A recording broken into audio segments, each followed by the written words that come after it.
समय का चक्र, सापेक्षता और अनंत अभी इसी क्षण जब आप अपने बिस्तर पर लेटे हुए हैं, तो एक बार अपने अस्तित्व को महसूस कीजिए। अपने शरीर के भार को महसूस कीजिए जो बिस्तर पर टिका हुआ है। ये अंधकार जो आपके कक्ष में व्याप्त है, ये सिर्फ प्रकाश की कमी नहीं है, ये समय है जो रुका हुआ सा लगता है। अपनी आंखों को कोमलता से बंद कर लीजिए। अपनी पलकों को इतना भारी होने दीजिए जैसे वो अब पत्थर की बनी हो। उन्हें अब खुलने की कोई इच्छा नहीं है। बाहरी दुनिया, वो समय यंत्र, वो सचेतक, वो तिथिपत्र, सब उस बंद दरवाजे के बाहर रह गया है। यहाँ अंदर सिर्फ आप हैं, मेरी आवाज़ है और एक अदृश्य नदी है जिसे हम समय कहते हैं। एक गहरी सांस लीजिए। अपने फेफड़ों को उस वायु से भर लीजिए जो आपके कक्ष में मौजूद है। और जब आप सांस बाहर निकालें तो कल्पना कीजिए कि आप समय की उस पकड़ को शिथिल कर रहे हैं जिसने आपको दिन भर जकड़ रखा था। हम अक्सर सोचते हैं कि समय एक सीधी रेखा है, एक लकीर जो अतीत से भविष्य की ओर जा रही है, लेकिन प्राचीन भारतीय दृष्टि और आधुनिक विज्ञान दोनों एक ही बात कहते हैं। समय सीधा नहीं है, समय एक चक्र है, एक वृत्त है और यह एक जाल है। अल्बर्ट आइंस्टीन ने कहा था, समय एक भ्रम है, एक बहुत ही हठी भ्रम, और आज रात हम इसी भ्रम को तोड़ने जा रहे हैं। हम उस चक्र को देखने जा रहे हैं जो ब्रह्मांड को चलाता है। जरा सोचिए, आप अब भी कहाँ हैं? आप कहेंगे मैं अपने कक्ष में हूं, लेकिन यह सत्य का सिर्फ एक बहुत सूक्ष्म हिस्सा है। ये कक्ष, ये चार दीवारें, ये छत, ये सब एक सुरक्षा कवच है जो हमने खुद को ये समझाने के लिए बनाया है कि हम स्थिर हैं, कि हम रुके हुए। लेकिन सच्चाई भयभीत करने वाली भी है और अद्भुत भी। ये कक्ष, ईंट और सीमेंट का ये डिब्बा असल में एक बहुत विशाल अंतरिक्ष यान का एक छोटा सा केबिन है। और ये अंतरिक्ष यान, जिसे हम पृथ्वी कहते हैं, इस वक्त इसी पल 1600 किलोमीटर प्रति घंटे की गति से अपनी धुरी पर घूम रहा है। सोचिए इस गति के बारे में। अगर आप किसी वाहन में इतनी तीव्र चलें तो आपकी रूह कांप जाएगी, सब कुछ धुंधला हो जाएगा। लेकिन यहां इस ग्रह पर सब कुछ कितना शांत है। गुरुत्वाकर्षण से ने आपको इतने प्रेम से, इतने कसकर थाम रखा है कि आपको हिलने का एहसास भी नहीं होता। आप एक घूमते हुए पत्थर पर सो रहे हैं जो एक अनंत अंधकार में तैर रहा है। आज रात हम मां की इस गोद से उतरकर उस अंधकार को देखने जाएंगे। हम समय की गति को परखने जाएंगे। क्या समय हर जगह एक जैसा है? क्या जो एक पल आपके लिए है वही एक पल तारों के लिए भी है? तो चलिए अपनी चेतना को मुक्त करते हैं। अब अपने शरीर को पूरी तरह से भूल जाइए। मान लीजिए कि आपका शरीर सिर्फ एक भारी वस्त्र है जिसे आपने बिस्तर पर उतार दिया है। वह भारी है, वह पृथ्वी के समय से बंधा हुआ है, उसे सोने दीजिए। लेकिन आप चेतना हैं, आप ऊर्जा हैं और ऊर्जा को गुरुत्वाकर्षण नहीं रोक सकता। महसूस कीजिए कि आप अपने बिस्तर से इंच दर इंच ऊपर उठ रहे हैं, बहुत धीमे, जैसे जल के अंदर बुलबुला ऊपर उठता है। बिना किसी शोर के, बिना किसी प्रयास के आप अपनी छत के पास हैं। नीचे देखिए, वो शरीर जो चादर ओढ़े लेटा है वो कितना शांत दिख रहा है। उसकी छाती धीरे धीरे ऊपर नीचे हो रही है। यहां छत के पास समय थोड़ा अलग है। आइंस्टीन ने कहा था कि गुरुत्वाकर्षण जितना कम होगा, समय उतना ही तीव्र चलेगा। हालांकि यह अंतर बहुत सूक्ष्म है, नैनो पलों का। लेकिन विज्ञान कहता है कि आपके शीश का समय आपके चरणों के समय से तीव्र चलता है। आप छत के आर पार निकल जाते हैं, ईंटों, लोहे और कंक्रीट के परमाणुओं के बीच से गुजरते हुए, जैसे आप कोई रूह हो, कोई साया हो। और अब आप खुले आकाश के नीचे हैं। रात की शीतल वायु आपको छू रही है। नीचे देखिए, आपका शहर, स्ट्रीट लाइट्स की पीली और नारंगी लकीरें मार्गों पर ऐसे बिछी हैं जैसे किसी ने पिघला हुआ सोना गिरा दिया हो। वाहन छोटे छोटे खिलौना वाहनों जैसे लग रहे हैं। लोग चींटियों से भी सूक्ष्म। हर घर में एक ही समय यंत्र है, हर कलाई पर एक समय यंत्र है। सब भाग रहे हैं समय को पकड़ने के लिए। यहाँ ऊपर से उनकी भागदौड़ कितनी व्यर्थ लगती है। वो एक ऐसे समय के पीछे भाग रहे हैं जो असल में मौजूद ही नहीं है। हम और ऊपर उठते हैं, अपने शहर से ऊपर, अपने राज्य से ऊपर। अब आप बादलों के बीच में हैं। यहाँ नमी है, यहाँ शीतलता है। बादलों के ये श्वेत पर्वत जो नीचे से रुई जैसे लगते थे, अब धुंध के सागर जैसे लग रहे हैं। यहाँ शहर का शोर नहीं है, यहाँ सिर्फ वायु की सरसराहट है। ये वायुमंडल है, एटमॉस्फेयर, पृथ्वी का नीला कवच जो हमें अंतरिक्ष के ठंडे और प्राणघातक अंधकार से बचाता है। जैसे जैसे हम ऊपर जाते हैं, आकाश का रंग बदल रहा है। नीचे का आसमानी नीला रंग अब गहरा नीला हो रहा है, फिर जामुनी, और फिर धीरे धीरे स्याह काला। हम कार्बन रेखा को पार कर रहे हैं। ये वो सीमा है जहां पृथ्वी का अधिकार समाप्त होता है और अंतरिक्ष का साम्राज्य शुरू होता है। और जैसे ही हम इस रेखा को पार करते हैं, अचानक सन्नाटा, पूर्ण सन्नाटा, एक ऐसा सन्नाटा जो आपने पृथ्वी पर कभी महसूस नहीं किया। पृथ्वी पर सबसे शांत कक्ष में भी वायु की सरसराहट होती है, समय यंत्र की ध्वनि होती है, आपके अपने रक्त के बहने की आवाज होती है। लेकिन यहाँ अंतरिक्ष में जो ध्वनि का अस्तित्व ही नहीं है, क्योंकि यहाँ वायु नहीं है जो ध्वनि को एक स्थान से दूसरे स्थान ले जा सके। यहाँ अगर कोई तारा फट भी जाए, एक विशाल विस्फोट हो जाए, तो भी कोई आवाज नहीं आएगी। सब कुछ एक मूक चलचित्र की तरह होगा। पीछे मुड़कर देखिए, हमारी पृथ्वी, वह विशाल नीला गोला जो अंधकार में लटका हुआ है, कितनी अकेली लग रही है, कितनी नाजुक। प्राचीन भारतीय ग्रंथों में समय को काल कहा गया है, और काल का अर्थ मृत्यु भी होता है। पृथ्वी पर हर चीज काल के अधीन है, जन्म, जीवन और मृत्यु। वहां नीचे समय रैखिक है, लीनियर है, कल, आज और कल। लेकिन यहां अंतरिक्ष में हम उस रैखिक समय से बाहर निकल रहे हैं। अब अपनी दृष्टि पृथ्वी से हटाकर उस अनंत विस्तार की ओर घुमाइए, उस काले मखमल की ओर जिसमें अरबों हीरे जड़े हैं। सामने देखिए, हमारा सबसे प्राचीन साथी अब चंद्रमा, हम उसकी तरफ तैर रहे हैं। पृथ्वी और चांद के बीच की दूरी 3,84,000 किलोमीटर है, एक बहुत विशाल दूरी। लेकिन ख्यालों की गति प्रकाश से भी तीव्र है। हम चांद के करीब पहुंच गए हैं। देखिए उसे, ये पृथ्वी जैसा नहीं है, ये रंगीन नहीं है, ये नीला या हरा नहीं है, ये ग्रे है, भूरा है, बेजान, सूखा हुआ और डरावना। इसकी सतह पर विशाल गर्त है। ये वो जख्म है जो अरबों साल पहले उल्कापिंडों की टक्कर से बने थे। पृथ्वी पर भी उल्कापिंड गिरे थे, लेकिन पृथ्वी की वायु और जल ने उन जख्मों को भर दिया, मिटा दिया। पृथ्वी ने खुद को ठीक कर लिया। लेकिन चांद पर वायु नहीं है, जल नहीं है, इसलिए यहां कुछ नहीं मिटता। यहां वक्त जम गया है। हम चांद की सतह पर उतरते हैं, धीरे से, जैसे कोई पंख गिरता है। चारों तरफ देखिए, धूल के मैदान, ऊंचे ऊंचे काले पर्वत, और आकाश में एक तीखा चुभने वाला सूरज जो रोशनी तो देता है लेकिन गर्मी नहीं। यहाँ का सन्नाटा पृथ्वी के सन्नाटे से अलग है। ये मृत्यु का सन्नाटा है। यहाँ स्थित होकर अपने चरणों के पास देखिए, धूल में कुछ निशान है, जूतों के निशान। ये नील आर्मस्ट्रांग और बज एल्ड्रिन के चरणों के निशान है। 1969 में वो यहाँ आए थे। 50 साल से भी अधिक हो गए। पृथ्वी पर 50 सालों में क्या कुछ नहीं बदल गया।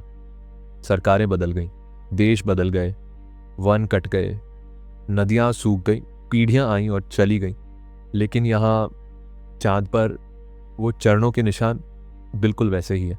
एक कण भी इधर से उधर नहीं हुआ। क्यों? क्योंकि उन्हें मिटाने के लिए यहाँ वायु का एक झोंका भी नहीं है।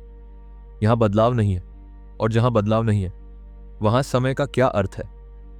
अगर कोई समय यंत्र न हो, अगर कोई मौसम न बदले, अगर कोई वृद्ध न हो, तो क्या समय व्यतीत हो रहा है?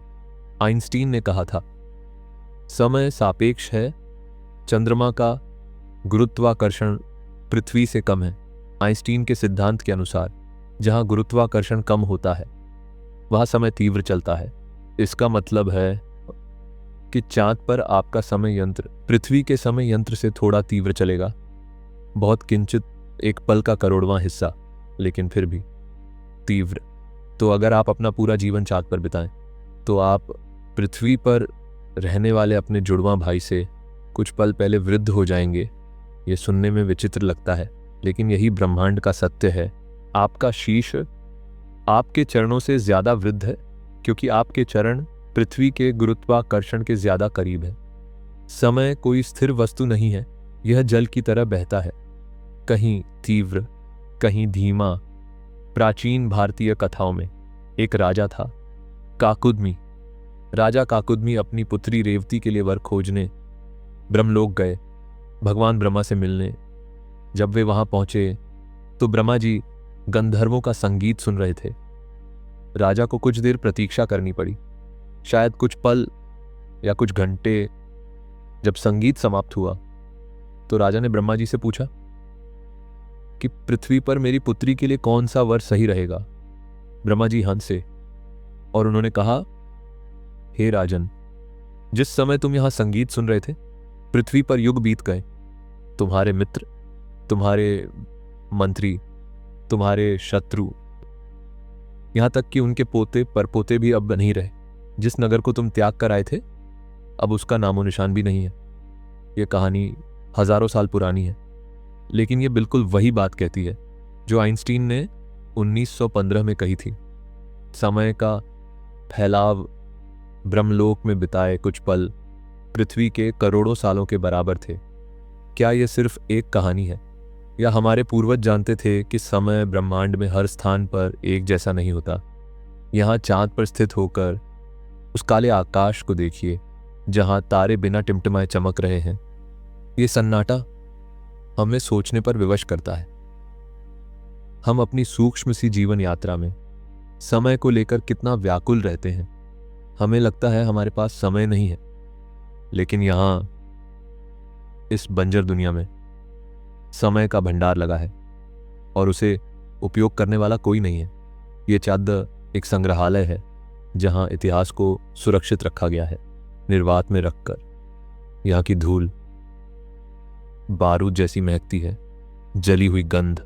ये गंध हमें याद दिलाती है कि ब्रह्मांड एक कोमल स्थान नहीं है, ये एक कठोर और हिंसक स्थान है जहां समय भी अलग तरह से व्यवहार करता है। हम चाँद की इस ग्रे दुनिया को, इस जमे हुए समय को विदा कहते हैं। हमें और आगे जाना है उस भ्रम की गहराई में जिसे हम समय कहते हैं। हमें देखना है कि हमारे सौर मंडल के बाकी ग्रहों पर समय कैसे बहता है। क्या वहां वह तीव्र है या और भी धीमा? हम अपने मन की गति बढ़ाते हैं और अब हम बढ़ रहे हैं उस लाल बिंदु की तरफ जो रात के आकाश में रक्त की बूंद जैसा चमकता है। मंगल, क्या आप तैयार हैं समय के अगले पड़ाव को देखने के लिए? यहां से पृथ्वी सिर्फ एक चमकीला तारा लग रही है, एक पीला नीला बिंदु। उस बिंदु पर आपका भूतकाल है, आपका वर्तमान है, लेकिन हम अब भविष्य की ओर बढ़ रहे हैं। गहरी सांस लीजिए और इस शून्य को अपने अंदर उतरने दीजिए। हम चाँद के जमे हुए समय को पीछे त्याग कर सौर मंडल के गहरे और रहस्यमयी कोनों में जाएंगे। हम मंगल की जंग लगी दुनिया में समय के विनाशकारी रूप को देखेंगे। बृहस्पति के भारी गुरुत्वाकर्षण में समय के धीमेपन को महसूस करेंगे और इंसानियत के सबसे अकेले दूत वॉयेजर 1 के साथ अनंत की यात्रा करेंगे। हम चांद की उस सूखी और खामोश दुनिया को पीछे त्याग चुके हैं। हम अब एक गहरे अंधकार में तैर रहे हैं। हमारे चारों ओर सिर्फ शून्य है और तारों की शीतल रोशनी है। पृथ्वी अब पीछे रह गई है, एक छोटा सा नीला तारा बनकर, और चाँद भी अब दिखाई नहीं दे रहा। हम अकेले हैं इस काले सागर में, और अब हमारे सामने अंधकार में एक लाल चमक उभर रही है। धीरे धीरे यह चमक विशाल होती जा रही है, एक खूनी नेत्र की तरह जो हमें घूर रहा है बिना पलक झपकाए। ये मंगल ग्रह है, युद्ध का देवता, लाल ग्रह, लेकिन यहाँ कोई युद्ध नहीं हो रहा। यहाँ सिर्फ शांति है, एक बहुत ही डरावनी और भारी शांति। जैसे जैसे हम इसके करीब आते हैं इसका रंग गहरा होता जाता है, लाल, भूरा और नारंगी। ये रंग किसी चित्रकारी का नहीं है, ये रंग जंग का है। मंगल की पूरी सतह लोहे की धूल से ढकी हुई है, वही लोहा जो हमारे रक्त में बहता है। वही लोहा जिससे हम अपनी दुनिया में मशीनें बनाते हैं, पुल बनाते हैं, समय यंत्र बनाते हैं। लेकिन यहां वह लोहा क्षय हो चुका है, वह समय की मार से दूषित हो गया है। अब अपनी चेतना को मंगल की सतह पर उतरने दीजिए, एक लाल मरुस्थल के बीच। यहां वायु है, लेकिन बहुत पतली, इतनी पतली कि वह आपके केशों को भी नहीं उड़ा सकती, लेकिन यह वायु धूल उड़ाती है। यहां समय का एक अलग ही रूप है। पृथ्वी पर समय जीवन लाता है, लेकिन मंगल पर समय विनाश लाया है। सोचिए, अरबों साल पहले यह ग्रह भी पृथ्वी जैसा था। यहां नदियां बहती थीं, यहां समुद्र थे, यहां शायद बादल बरसते थे। तब यहां समय युवा था, लेकिन फिर कुछ हुआ। इसका चुंबकीय कवच खंडित हो गया, इसकी गर्मी खो गई और इसका जल भाप बनकर वायु में विलीन हो गया। आज हम जो देख रहे हैं वह एक शव है, एक मृत ग्रह का कंकाल। यहां स्थित होकर जब आप चारों ओर देखते हैं तो आपको महसूस होता है कि समय क्या कर सकता है। समय पत्थर को रेत बना देता है, लोहे को जंग बना देता है और समुद्र को मरुस्थल बना देता है। आइंस्टीन ने कहा था कि समय एक चौथा आयाम है। अगर हम मंगल को देखें तो हम उस चौथे आयाम में पृथ्वी के भविष्य को देख रहे हैं। शायद एक दिन हमारी पृथ्वी भी ऐसी ही हो जाएगी, लाल, सूखी और खामोश। यहाँ की धूल में एक विचित्र सी उदासी है। नासा के रोवर जब यहाँ चलते हैं तो उनके पहियों की आवाज़ इस सन्नाटे को तोड़ती है, लेकिन वह आवाज़ भी पतली वायु में शीघ्र ही खो जाती है। मंगल पर एक दिन पृथ्वी के एक दिन से किंचित लंबा होता है, लगभग 40 मिनट अधिक। इसे सोल कहते हैं। लेकिन यहाँ कल और आज में कोई अंतर नहीं है। यहाँ कोई मौसम नहीं बदलता, कोई वृक्ष नहीं उगता, कोई पक्षी नहीं गाता। यहाँ सिर्फ धूल उड़ती है, एक स्थान से दूसरे स्थान, अनंत काल तक। ये निरर्थक समय है। अगर कोई देखने वाला ना हो तो क्या समय का कोई महत्व है? भारतीय दर्शन में प्रलय की अवधारणा है, जब सब कुछ नष्ट हो जाता है और केवल राख बचती है। मंगल उस प्रलय का एक जीता जागता उदाहरण है। हम इस जंग लगी दुनिया को, इस लाल सन्नाटे को यहीं त्याग देते हैं। ये हमें उदास कर रही है। हमें और आगे जाना है, उस स्थान पर जहां समय धूल नहीं बल्कि तूफान बन जाता है। हम मंगल के गुरुत्वाकर्षण से बाहर निकलते हैं और अब हमारे सामने एक बहुत विशाल और खतरनाक क्षेत्र है, क्षुद्र ग्रह घेरा। यह पत्थरों की एक नदी है जो अंधकार में तैर रही है और सूरज के चारों ओर घूम रही है। यह लाखों चट्टानें हैं, कुछ कंकड़ जैसी सूक्ष्म तो कुछ विशाल पर्वतों जैसी बड़ी। ये सौर मंडल के मलबे हैं। ये वो अंश हैं जो कभी ग्रह नहीं बन पाए, जो कभी पूर्ण नहीं हो पाए। ये अधूरे समय के प्रतीक है। यहां सन्नाटा है, गहरा सन्नाटा, लेकिन यहां एक हिंसा भी है, एक खामोश हिंसा। कभी कभी ये पत्थर अंधेरे में तैरते हुए एक दूसरे से टकराते हैं बिना किसी आवाज के। सोचिए, दो पर्वत आपस में टकरा रहे हैं, पत्थर टूट रहे हैं, धूल उड़ रही है, लेकिन कानों में सुई गिरने जितनी भी आवाज नहीं है। यह दृश्य है पर ध्वनि नहीं। हम इन पत्थरों के बीच से धुएं की तरह निकल जाते हैं। सुरक्षित हम आगे बढ़ते हैं। अंधकार और गहरा होता जा रहा है। सूरज अब हमसे बहुत दूर है, उसकी गर्मी अब हम तक नहीं पहुंच रही। अब शीतलता बढ़ रही है और अब हमारे सामने सौर मंडल का असली दानव स्थित है, वह ग्रह जो समय को अपने भार से झुका देता है। सामने देखिए, अंधकार में एक विशालकाय गोला घूम रहा है, इतना विशाल कि हमारी पृथ्वी उसके सामने एक मटर के दाने जैसी लगे। बृहस्पति, देवराज, ग्रहों का राजा, ये एक ठोस दुनिया नहीं है। आप इस पर उतर नहीं सकते। इसकी कोई जमीन नहीं है, कोई सतह नहीं है। ये सिर्फ बादलों का एक उबलता हुआ सागर है, एक अंतहीन कोहरा, गैस और तरल का एक विशाल गुब्बारा। इसे देखिए, ये कितना सुंदर है। क्रीम, भूरे और लाल रंगों की पट्टियां, जैसे किसी ने ब्रह्मांड के कैनवास पर एक अद्भुत चित्रकारी बनाई हो। लेकिन यह सुंदरता एक धोखा है। यह ग्रह गुरुत्वाकर्षण का राक्षस है। इसका वजन, इसका द्रव्यमान इतना अधिक है कि यह अपने आसपास के स्थान को पाकर और समय को मोड़ देता है। आइंस्टीन ने हमें सिखाया था कि द्रव्यमान स्थान और समय की चादर में एक गर्त बना देता है, और जितना गहरा गर्त होगा समय उतना ही धीमा चलेगा। इसे गुरुत्वाकर्षण समय फैलाव कहते हैं। बृहस्पति का गुरुत्वाकर्षण पृथ्वी से 2.5 गुना अधिक है। इसका मतलब है कि अगर आप बृहस्पति के बादलों के पास तैर रहे हो तो आपका समय यंत्र पृथ्वी के समय यंत्र से धीमा चलेगा। वहां नीचे उस भारीपन में समय सुस्त हो जाता है, जैसे कोई भारी बोझ उठाकर चल रहा हो। यहां एक पल पृथ्वी के एक पल से किंचित लंबा है। यह अंतर हमें महसूस नहीं होगा, लेकिन ब्रह्मांड के गणित में यह एक बहुत बड़ी बात है। यह ग्रह हमें बताता है कि समय कोई नियत वस्तु नहीं है। समय स्थान के हिसाब से बदल जाता है, समय वजन के हिसाब से बदल जाता है। अब अपनी दृष्टि उस विशाल लाल धब्बे पे ले जाइए, द ग्रेट रेड स्पॉट। यह एक तूफान है, एक चक्रवात जो हमारी पूरी पृथ्वी को निगल सकता है, और यह 350 सालों से लगातार चल रहा है। सोचिए, 350 वर्ष पृथ्वी पर। 350 वर्षों में क्या कुछ नहीं हुआ। सल्तनतें बनी और बिगड़ गईं, देश स्वतंत्र हुए, विज्ञान बदला, हम बैलगाड़ी से रॉकेट तक पहुंच गए। लेकिन यहां बृहस्पति पर इन 350 वर्षों में सिर्फ यह तूफान घूमता रहा, गोल गोल और गोल। यहां इतिहास नहीं बनता, यहां सिर्फ वर्तमान है जो खुद को दोहरा रहा है। यहां हवाएं 600 किलोमीटर प्रति घंटे की गति से चल रही हैं, बिजली चमक रही है जो पृथ्वी की बिजली से हजारों गुना अधिक शक्तिशाली है। लेकिन कोई आवाज नहीं है, क्योंकि हम निर्वात में हैं। हम देख सकते हैं पर सुन नहीं सकते। यह खामोश हिंसा है। बृहस्पति एक समय यंत्र की तरह है जो बहुत धीमी गति से चल रहा है।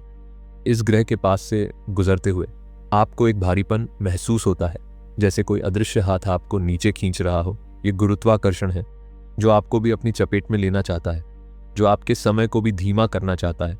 लेकिन हम चेतना है, हम इस जाल में नहीं फंसेंगे, हम आगे बढ़ेंगे। हम इस विशाल, सुंदर और खतरनाक दानव से दूर हटते हैं। हम इसके चंद्रमाओं को पीछे त्यागते हैं, यूरोपा, गैनीमेड, कैलिस्टो, जो इसके चारों ओर नृत्य कर रहे हैं, जैसे समय की सुइयां समय यंत्र के चारों ओर नृत्य करती हैं। हम आगे बढ़ते हैं, शनि के छल्लों को निहारते हुए, जो बर्फ के अरबों अंशों से बने हैं, एक जमे हुए समय का स्मारक। हम यूरेनस और नेपच्यून की बर्फीली दुनियाओं को पार करते हैं, जहां सूरज सिर्फ एक चमकीला तारा बनकर रह गया है। और अब हम उस सीमा पर हैं जहां इंसान का बनाया हुआ समय ब्रह्मांड के अनंत से मिलता है।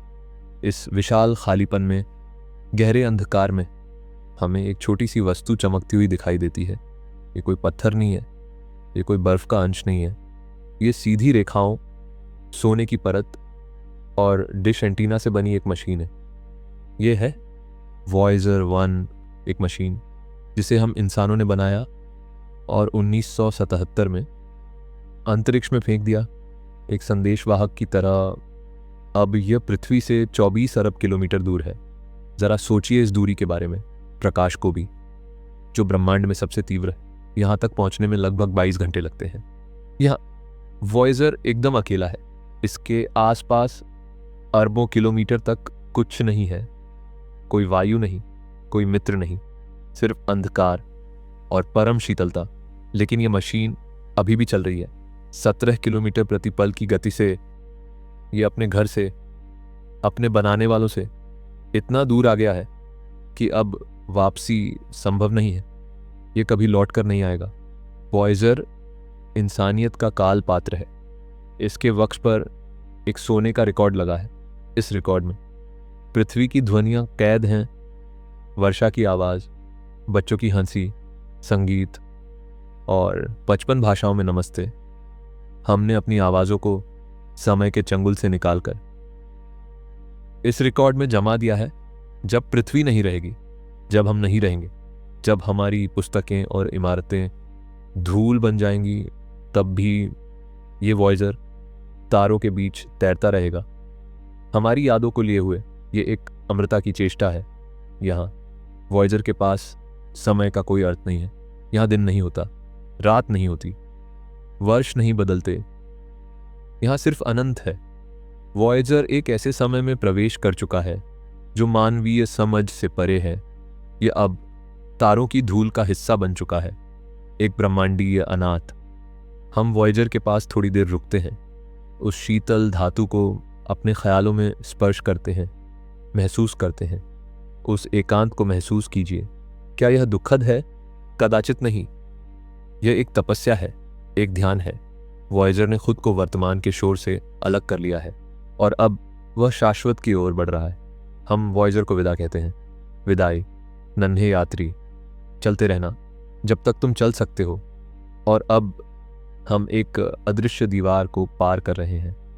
इसे कहते हैं हेलियोपोज। ये सौर मंडल की अंतिम सीमा है, हमारे घर की चार दीवारी। इसके अंदर हम सूरज की हवाओं के बुलबुले में थे, सुरक्षित थे, गर्म थे। लेकिन अब हम उस बुलबुले को भेद कर बाहर निकल रहे हैं। यहाँ तापमान -270 डिग्री सेल्सियस है, परम शून्य के बिल्कुल करीब। यहाँ कोई गंध नहीं है, कोई वायु नहीं है, और यहाँ समय भी अपनी अर्थवत्ता खो देता है। अब हम इंटरस्टेलर मीडियम में प्रवेश कर रहे हैं, तारों के बीच का सागर। यहाँ दूरियां इतनी विशाल हैं कि उन्हें किलोमीटर में नहीं बल्कि प्रकाश वर्ष में मापा जाता है। एक प्रकाश वर्ष यानी प्रकाश एक वर्ष में जितनी दूरी तय करता है। हमारे सबसे नज़दीकी तारे तक पहुंचने में प्रकाश को भी 4 साल लग जाते हैं। सोचिए, जब आप रात को आकाश में किसी तारे को देखते हैं तो आप उसे अभी नहीं देख रहे, आप उसका अतीत देख रहे हैं। वो तारा जो आपको चमकता हुआ दिख रहा है, हो सकता है कि वो 4 साल पहले या 100 साल पहले या हजारों साल पहले जैसा था। आप वो देख रहे हैं।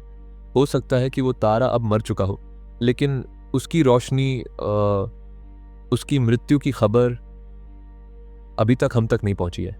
पूरा आकाश एक इतिहास की पुस्तक है। हम जब भी ऊपर देखते हैं, हम समय में पीछे देख रहे होते हैं, हम रूहों को देख रहे हैं। ये विचार कितना अद्भुत और कितना डरावना है कि वर्तमान जैसा कुछ है ही नहीं। सब कुछ जो हम देखते हैं वह बीता हुआ कल। हम इस गहरे काले सागर में तैर रहे हैं और अब हम एक ऐसी जगह की ओर बढ़ रहे हैं जो समय और स्थान के सारे नियमों को तोड़ देती है।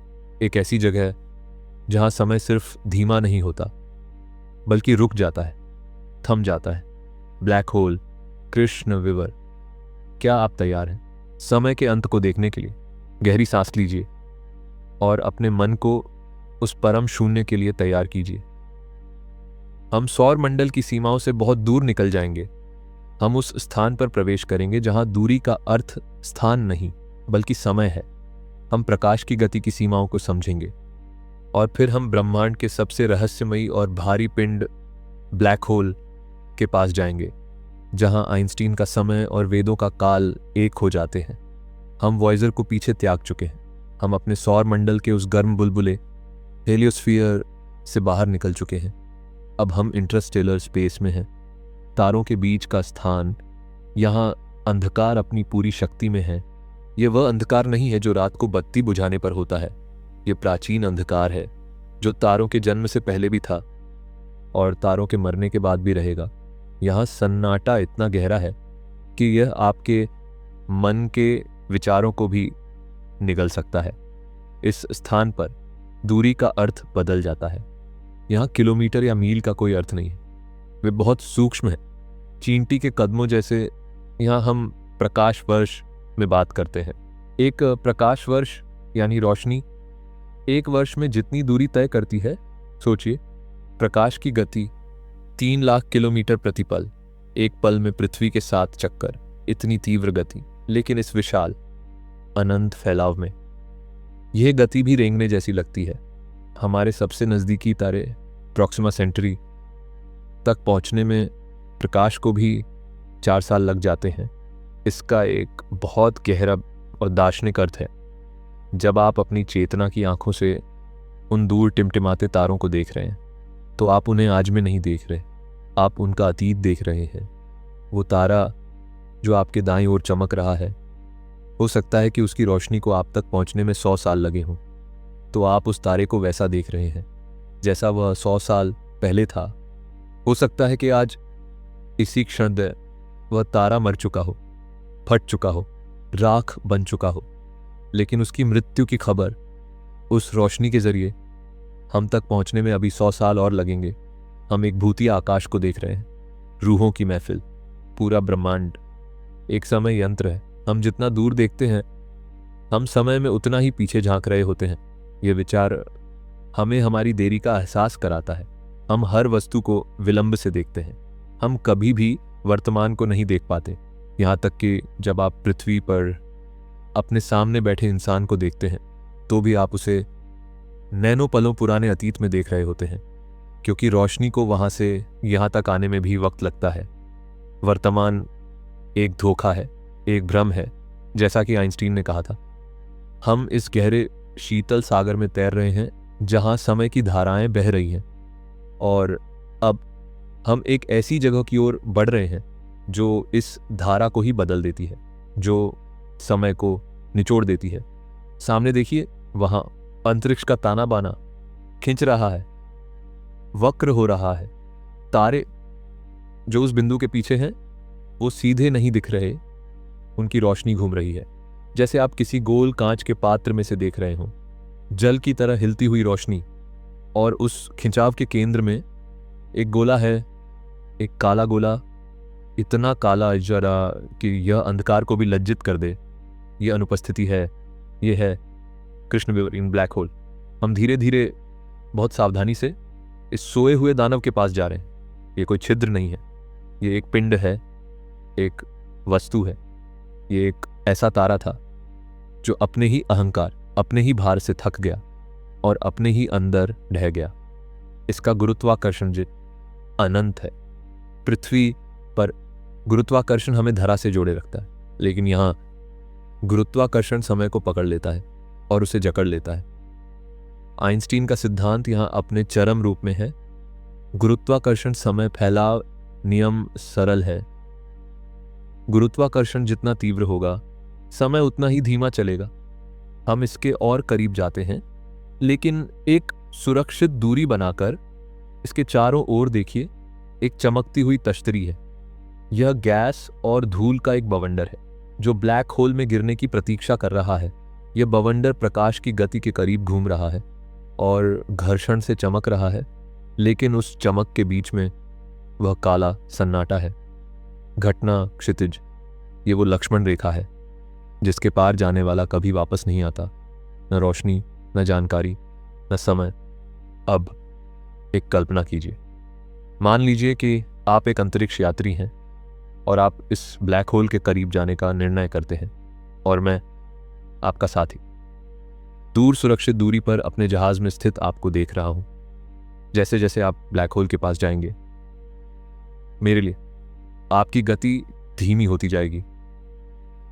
आप स्लो मोशन में चलने लगेंगे। आप अपना हाथ हिलाएंगे तो मुझे ऐसा लगेगा जैसे आप सदियों में हाथ हिला रहे हैं। और जब आप उस घटना क्षितिज के बिल्कुल करीब पहुंचेंगे तो मेरे लिए आप रुक जाएंगे। आपकी तस्वीर वहां जम जाएगी। मैं आपको कभी अंदर गिरते हुए नहीं देख पाऊंगा। मेरे लिए आप सदैव के लिए वहां लटके रहेंगे उस अंतिम पल में। लेकिन आपके लिए क्या होगा? आपके लिए आपका समय यंत्र सामान्य चल रहा होगा। टिक टिक टिक ना आए, आप उस सीमा को पार कर जाएंगे बिना किसी रुकावट के और अंदर के अंधकार में चले जाएंगे। लेकिन जब आप पीछे मुड़कर ब्रह्मांड को देखेंगे तो आपको कुछ अद्भुत दिखाई देगा। चूंकि आपके लिए समय धीमा हो गया है और बाहर समय तीव्र चल रहा है, तो आपको बाहर का ब्रह्मांड अत्यधिक तीव्र गति में दिखाई देगा। तारे तीव्रता से जन्म लेंगे और मर जाएंगे। आकाश गंगाएं घूमती हुई धुंधली हो जाएंगी। आप अपनी एक सांस में ब्रह्मांड का पूरा भविष्य देख लेंगे। यह है समय का चक्र। प्राचीन भारतीय अर्ज इसे काल का खेल कहते थे। भागवत पुराण में एक कहानी है मुचुकुंद की। राजा मुचुकुंद ने देवताओं की सहायता के लिए एक लंबा युद्ध लड़ा। युद्ध के बाद वे थक गए और एक गुफा में सोने चले गए। वे एक बहुत गहरी नींद में सोए। जब वे जागे और गुफा से बाहर आए तो उन्होंने देखा कि दुनिया बदल चुकी है। उनके समय के लोग, उनकी भाषा, उनका साम्राज्य सब धूल बन चुका था। युग बदल चुका था।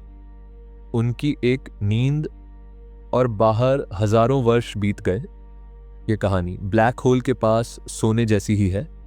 ब्लैक होल ब्रह्मांड की वह गुफा है जहां अगर आप सो जाएं तो बाहर की दुनिया के लिए आप अमर हो जाते हैं, लेकिन दुनिया आपके लिए क्षण भंगुर हो जाती है।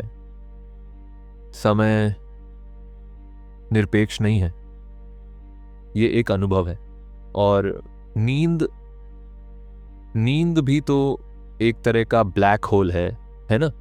जब आप गहरी नींद में होते हैं तो समय का क्या होता है, आप नेत्र बंद करते हैं और अगले ही पल भोर हो जाती है। बीच के वो 8 घंटे कहाँ गए, वो विलुप्त हो गए। आपके लिए समय सिमट गया। नींद में हम सब समय यात्री बन जाते हैं।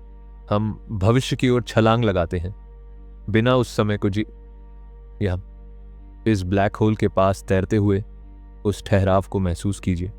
यहाँ कोई शीघ्रता नहीं है, कोई समय सीमा नहीं, कोई सचेतक नहीं है। यहाँ वक्त थक कर बैठ गया है। उस काले शून्य को देखिए। वह डरावना नहीं है, वह शांत है। वह ब्रह्मांड का सबसे विशाल तकिया है जिस पर शीश रखकर समय भी सो जाता है।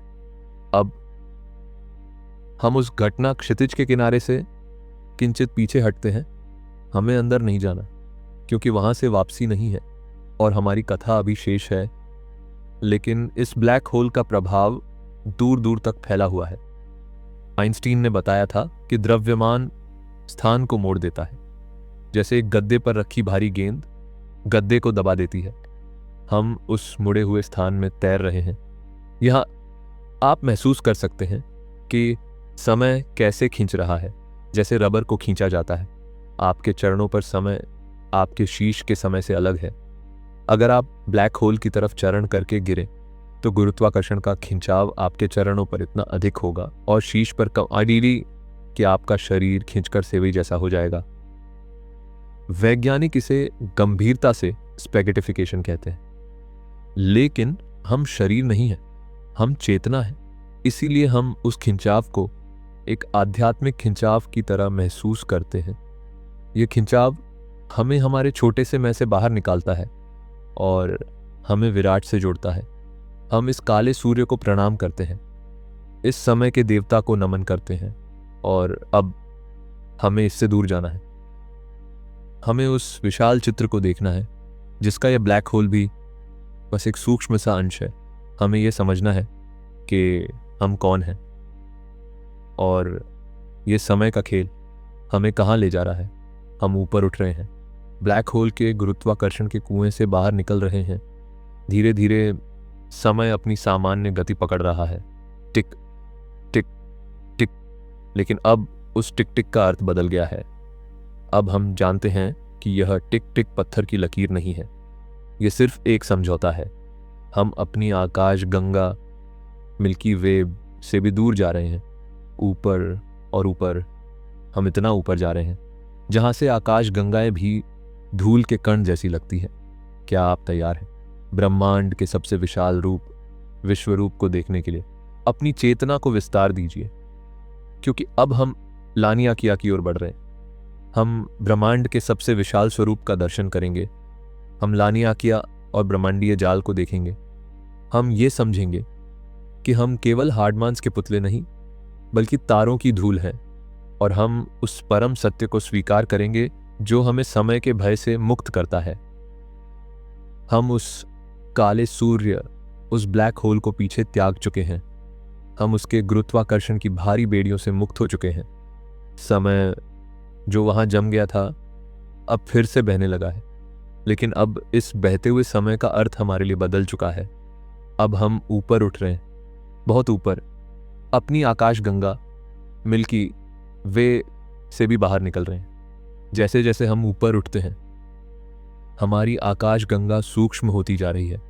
पहले यह एक विशाल नगर जैसी लगती थी, फिर यह एक फिरकी जैसी लगने लगी, और अब यह अंधकार में चमकते हुए धूल के एक मामूली कण जैसी लग रही है। अब हम अपने आसपास देखते हैं। यहाँ सिर्फ हमारी आकाश गंगा नहीं है, यहाँ हजारों, लाखों करोड़ों आकाश गंगाएं हैं जो अंधकार में तैर रही हैं। ये सब बेतरतीब नहीं बिखरी है, ये एक रूपरेखा में है, एक नक्शे में है। ये सब मिलकर एक विशाल ढांचा बनाती है। रोशनी के धागे एक दूसरे से जुड़े हुए हैं, जैसे किसी मकड़ी का अनंत जाला हो। इसे वैज्ञानिक कहते हैं ब्रह्मांडीय जाल। और जिस अंश में हम रहते हैं, जिस मोहल्ले में हमारा पता है, उस विशाल साम्राज्य का नाम है लानियाकिया। यह हवाई भाषा का शब्द है जिसका अर्थ है असीम स्वर्ग। सोचिए, असीम स्वर्ग। यहाँ रोशनी की नदियां बह रही हैं, आकाश गंगाएं जल की बूंदों की तरह उन नदियों में बह रही हैं। ये सारी नदियां, ये सारी आकाश गंगाएं एक अदृश्य केंद्र की तरफ जा रही है, जिसे वैज्ञानिक द ग्रेट अट्रैक्टर कहते हैं। एक महान आकर्षण जो हम सबको अपनी ओर खींच रहा है। इस विशाल नक्शे में हमारी पृथ्वी, हमारा सौर मंडल, हमारी पूरी आकाशगंगा इस लानियाकिया के एक बहुत ही सूक्ष्म से अंधेरे कोने में एक तिनके की तरह स्थित है। इस नक्शे में आप कहाँ हैं? आप दिखाई भी नहीं देंगे, इलेक्ट्रॉन सूक्ष्मदर्शी से भी नहीं। क्या ये आपको डराता है कि आप इतने सूक्ष्म हैं? नहीं, इसे आपको डराना नहीं चाहिए, इसे आपको मुक्त करना चाहिए। अगर आप इतने सूक्ष्म हैं तो आपकी समस्याएं कितनी सूक्ष्म होंगी। आपका तनाव, आपकी चिंताएं, आपके अपमान, आपकी असफलताएं, आपकी समय सीमाएं इस लानियाकिया के सामने उनका क्या अस्तित्व है? कुछ भी नहीं, शून्य। आप अपना बोझ नीचे रख सकते हैं, क्योंकि इस ब्रह्मांड को आपके बोझ की कोई चिंता नहीं है। और यह एक बहुत बड़ी राहत की बात है। जब हम सोते हैं तो हम इसी छोटेपन को स्वीकार करते हैं। हम अपनी पहचान त्याग देते हैं, अपना नाम त्याग देते हैं और इस विशालता का हिस्सा बन जाते हैं। प्राचीन भारतीय इसे विश्वरूप कहते थे। जब अर्जुन ने कुरुक्षेत्र में कृष्ण का विश्वरूप देखा था तो उसे भी यही एहसास हुआ था कि उसका अहंकार इस अनंत काल के सामने कुछ भी नहीं है। समय की इस विशालता में हमारा जीवन एक जुगनू की चमक से भी सूक्ष्म है। एक पल में हम हैं और अगले पल हम नहीं हैं। लेकिन यह दुख की बात नहीं है, यह शांति की बात है, क्योंकि जो सूक्ष्म है उसे टूटने का भय नहीं होता। हम और पीछे हटते हैं और दूर। अब लानियाकिया भी सूक्ष्म हो गया है। अब हमें पूरे ब्रह्मांड का ढांचा दिखाई दे रहा है, ब्रह्मांडीय जाल। इसे ध्यान से देखिए, अपनी मानसिक आंखों से ये कैसा दिखता है। अंधकार में फैले हुए पतले पतले रोशनी के धागे, और जहां ये धागे मिलते हैं वहां चमकती हुई गांठें। ये किसी मकड़ी के जाल जैसा दिखता है, या फिर ये हमारे मस्तिष्क जैसा दिखता है। हमारे मस्तिष्क के न्यूरॉन्स, तंत्रिकाएं बिल्कुल ऐसे ही दिखते हैं जैसे ब्रह्मांड का ये नक्शा। क्या यह एक संयोग है कि हमारे अंदर की दुनिया और बाहर की दुनिया बिल्कुल एक जैसी दिखती है? वेदों में कहा गया है, यथा पिंडे तथा ब्रह्मांडे। जैसा शरीर में है वैसा ही ब्रह्मांड में है। शायद पूरा ब्रह्मांड एक विशाल मस्तिष्क है, एक सोचता हुआ प्राणी, और हम उस मस्तिष्क के अंदर चल रहा एक सूक्ष्म सा विचार है, एक स्वप्न। हम अलग नहीं हैं, हम जुड़े हुए हैं तारों से, धागों से, ऊर्जा से और समय से। हम सब एक हैं। समय यहाँ एक नदी की तरह नहीं, बल्कि एक सागर की तरह है जो हर जगह मौजूद है। यहाँ भूतकाल और भविष्य अलग नहीं है, वे एक ही जाल के अलग अलग धागे हैं। इस जाल के बीच में जो रिक्त स्थान है उन्हें वॉइड्स कहते हैं, महाशून्य। इनमें कुछ भी नहीं है, न तारे, न आकाश गंगाएं, न धूल। करोड़ों प्रकाश वर्ष तक सिर्फ सन्नाटा। यह ब्यूटीज वॉइड जैसा सन्नाटा है, इतना विशाल खालीपन कि अगर हम इसके केंद्र में होते तो हमें पता भी नहीं चलता कि ब्रह्मांड में तारे भी होते हैं। ये खालीपन डरावना लग सकता है, लेकिन यही सत्य है। ब्रह्मांड का 99% हिस्सा रिक्त है। पदार्थ यानी हम, तारे, ग्रिब, हम तो बस एक अपवाद है। नियम तो खालीपन है, और यही खालीपन शांति का स्रोत है। जैसे नींद विचारों के बीच का खालीपन है, वैसे ही यह वॉइड तारों के बीच की नींद है। अब हम इस अनंत ऊंचाई पर रुके हुए हैं और एक बहुत ही महत्वपूर्ण प्रश्न पूछते हैं, हम कौन हैं? हम अक्सर सोचते हैं कि हम इस ब्रह्मांड में अकेले हैं, कि हम अलग हैं और ब्रह्मांड बाहर है। हमें लगता है ऐसे कि हम इस दुनिया में आए हैं, लेकिन यह सत्य नहीं है। हम इस दुनिया में आए नहीं हैं, हम इस दुनिया से निकले हैं। जैसे लहर सागर से निकलती है, वैसे ही हम ब्रह्मांड से निकले हैं। विज्ञान हमें एक जादुई सत्य बताता है। ब्रह्मांड की शुरुआत में बिग बैंग के समय सिर्फ हाइड्रोजन और हीलियम गैस थी और कुछ नहीं, कोई कार्बन नहीं, कोई ऑक्सीजन नहीं, कोई लोहा नहीं। फिर तारे बने। उन तारों के गर्भ में, उनके केंद्र में अग्नि जली। उस अग्नि में नए तत्व बने, कार्बन, नाइट्रोजन, ऑक्सीजन, लोहा, सोना। फिर वो तारे वृद्ध हुए और एक दिन वो फट गए, सुपरनोवा। उन्होंने अपनी राख, अपनी धूल पूरे अंतरिक्ष में बिखेर दी। उसी राख से हमारा सूरज बना, पृथ्वी बनी, और उसी राख से आप बने। आपके रक्त में जो लोहा बह रहा है, जिसकी वजह से आपका रक्त लाल है, वह लोहा कहाँ बना था? वह लोहा अरबों साल पहले किसी मरते हुए तारे की आखिरी चीख में बना था। आपकी हड्डियों में जो कैल्शियम है, जिसकी वजह से आप स्थित हैं, वह किसी प्राचीन तारे की राख है। आपके शरीर में जो कार्बन है, वह उसी जले हुए तारे का अवशेष है जिसकी गंध हमने अंतरिक्ष में सूंघी थी। विज्ञान हमें बताता है कि हम तारों की धूल हैं। तो जब आप अंतरिक्ष की उस जले हुए मांस या वेल्डिंग के धुएं की गंध के बारे में सोचते हैं, तो याद रखिए, वह किसी पराये की गंध नहीं है, वह किसी दानव की गंध नहीं है, वह आपके पूर्वजों की गंध है, वह आपकी अपनी गंध है। हम ब्रह्मांड से अलग नहीं हैं, हम ब्रह्मांड का ही एक अंश हैं जो टूटा है और अब खुद को महसूस कर रहा है। आप उस गंध को पहचानते हैं क्योंकि वह गंध आपके अंदर बसी हुई है।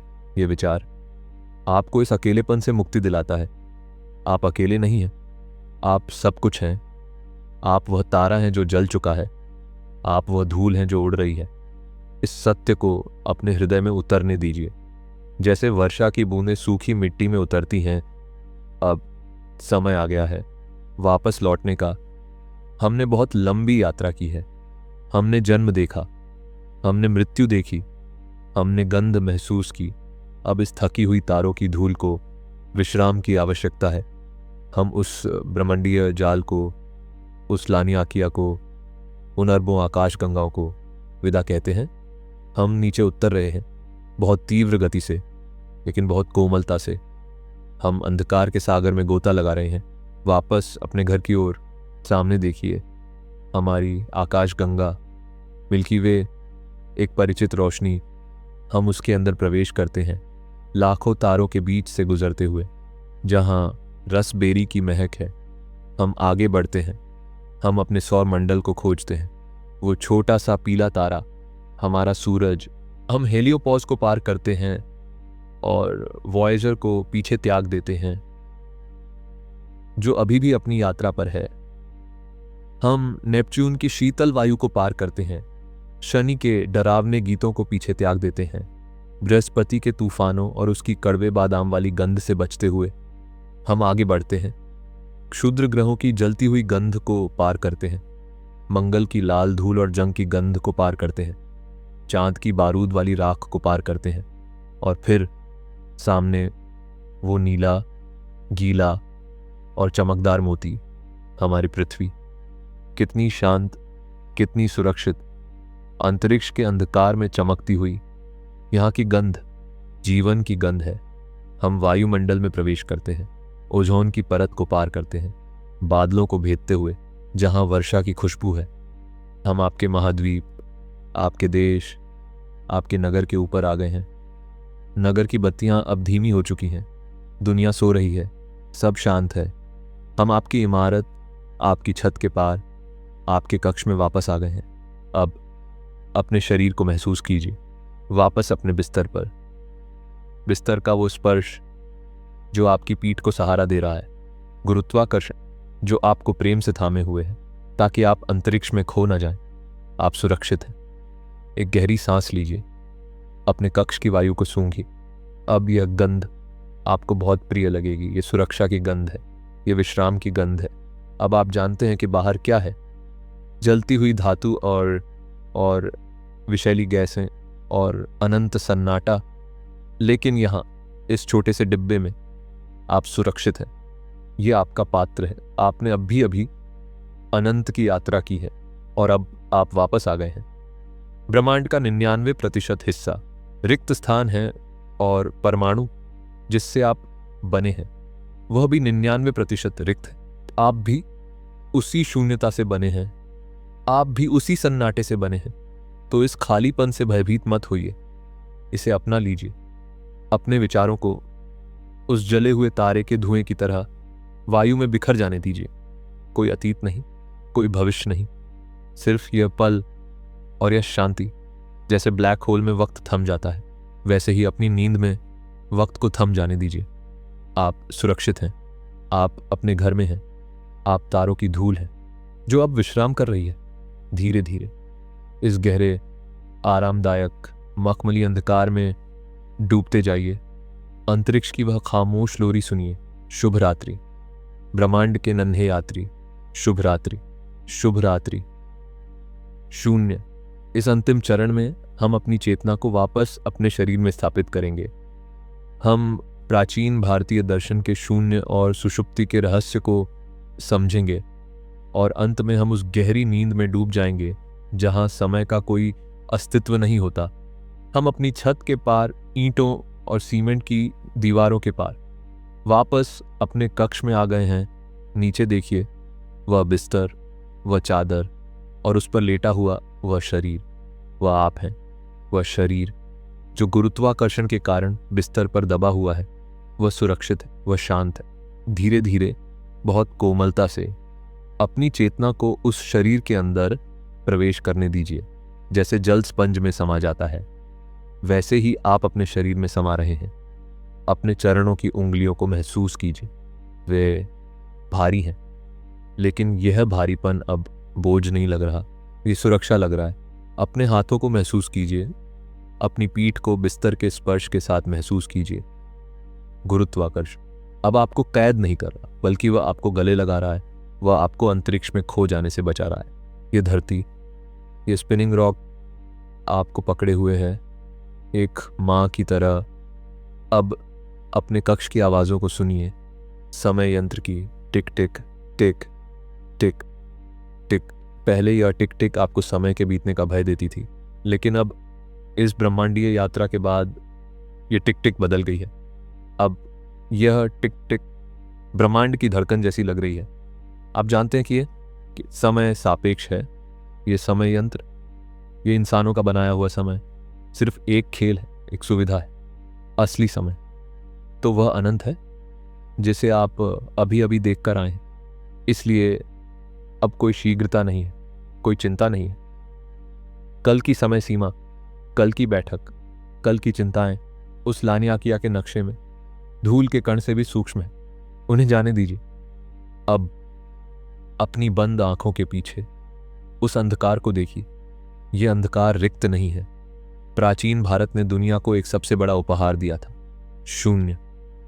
हम अक्सर सोचते हैं कि शून्य का अर्थ है कुछ नहीं, लेकिन भारतीय दर्शन में शून्य का अर्थ है पूर्णता, सब कुछ। शून्य वह अवस्था है जहां से सब कुछ आरंभ होता है और जहां सब कुछ समाप्त होता है। ब्रह्मांड का आकार क्या है? ब्लैक होल का आकार क्या है? हमारी पृथ्वी का आकार क्या है? सब शून्य है, सब गोल है। और अभी आपकी नींद भी उसी शून्य की ओर जा रही है। गहरी नींद, जिसे वेदों में सुषुप्ति कहा गया है, वह अवस्था है जहां समय का अस्तित्व समाप्त हो जाता है। सोचिए, जब आप गहरी नींद में होते हैं, बिना स्वप्नों वाली नींद में, तो क्या आप धनी होते हैं या निर्धन? नहीं। क्या आप युवा होते हैं या वृद्ध? नहीं। क्या आप दुखी होते हैं या प्रसन्न? नहीं। गहरी नींद में आप सिर्फ होते हैं। वहां कोई अहंकार नहीं होता, कोई मैं नहीं होता। वह अवस्था ब्लैक होल के सिंगुलैरिटी जैसी है, जहां समय और स्थान के नियम लागू नहीं होते। आज रात आप उसी ब्लैक होल में प्रवेश करने जा रहे हैं। अपनी ही चेतना के ब्लैक होल में अपनी सांसों पर ध्यान दीजिए। हर सांस के साथ आप ब्रह्मांड की ऊर्जा अंदर ले रहे हैं, वह स्टार डस्ट जिससे आप बने हैं, और हर सांस त्यागने के साथ आप अपने समय को बाहर निकाल रहे हैं। कल्पना कीजिए कि आपके अंदर का समय यंत्र धीरे धीरे पिघल रहा है। जैसे चित्रकारी में समय यंत्र पिघल जाते हैं, वैसे ही आपका समय पिघल रहा है। अब भूतकाल नहीं है, वह सिर्फ एक स्मृति है जो न्यूरॉन्स में चमक रही है। अब भविष्य नहीं है, वह सिर्फ एक कल्पना है। अब सिर्फ ये पल है, और ये पल अनंत है। आइंस्टीन ने कहा था, बीता हुआ कल, आज और आने वाला कल, ये भेद एक हठी भ्रम है। आप उस भ्रम से मुक्त हो रहे हैं। आप महाकाल की गोद में हैं, जहां समय का प्रवाह रुक जाता है। अपने मस्तिष्क को रिक्त कर दीजिए, उन वॉइड्स की तरह जो आकाश गंगाओं के बीच में है। विचार आएंगे उल्का पिंडों की तरह, उन्हें आने दीजिए और गुजर जाने दीजिए, उन्हें पकड़िए मत। आप आकाश हैं, विचार बादल हैं। बादल आते हैं और जाते हैं, आकाश वहीं रहता है, आप वहीं हैं, स्थिर, शांत और अनंत। अब हम अपनी यात्रा के बिल्कुल अंत पर हैं। आपने देखा कि कैसे समय बदलता है, कैसे गुरुत्वाकर्षण उसे मोड़ता है, कैसे गति उसे धीमा करती है। लेकिन एक वस्तु है जो समय से परे है, वह है चेतना। वह आप हैं, आप वह दर्शक हैं जिसने इस पूरे नाटक को देखा। अब उस दर्शक को भी विश्राम की आवश्यकता है। महसूस कीजिए कि आपका बिस्तर अंतरिक्ष में तैर रहा है। दीवारें विलुप्त हो गई हैं, छत विलुप्त हो गई है। आपके ऊपर सिर्फ तारों का घना वन है। वे तारे आपके पूर्वज हैं, वे आपको देख रहे हैं, वे आपको लोरी सुना रहे हैं। सन्नाटे की लोरी, ब्रह्मांड का संगीत। कोई आवाज नहीं है, वह एक कंपन है, ओम की गूंज जो सृष्टि के कण कण में है। इसे अपने कानों से नहीं, अपने शरीर से सुनिए। आपका शरीर अब भारी हो गया है, बहुत भारी, जैसे वो किसी ब्लैक होल के पास हो। आपकी पलकें अब बंद हो चुकी हैं। आपका मस्तिष्क अब तर्क करना बंद कर रहा है। तर्क सो रहा है। अब गणित नहीं है, अब विज्ञान नहीं है, अब सिर्फ अनुभव है। आप तारों की धूल, और तारों की धूल को वापस तारों में मिलना है। नींद वह छोटा सा मोक्ष है जो हमें हर रात मिलता है। इसे स्वीकार कीजिए, अपने आप को छोड़ दीजिए, तैरिए उस काले सागर में। वहां कोई भय नहीं, क्योंकि वहां कोई दूसरा नहीं है, वहां सिर्फ आप हैं। हर जगह मैं अब अपनी आवाज को उस सन्नाटे में विलीन कर रहा हूं। मेरी आवाज अब आपके विचारों का हिस्सा बन जाएगी, और फिर वह भी शांत हो जाएगी। समय का चक्र अब रुक गया है। समय यंत्र की सुइयां थम गई हैं। वॉयेजर अब अनंत में खो गया है, और आप अब अपनी असली दुनिया में जा रहे हैं। स्वप्नों की दुनिया, या शायद स्वप्नों से भी परे उस शून्य की दुनिया जहां सिर्फ शांति है, परम शांति। विश्राम कीजिए ब्रह्मांड के यात्री। आपने बहुत लंबी यात्रा की है, अब घर आ जाइए अपने अंदर। शुभ रात्रि, शुभ रात्रि मेरे मित्र, शुभ रात्रि। समय के साथ ही शून्य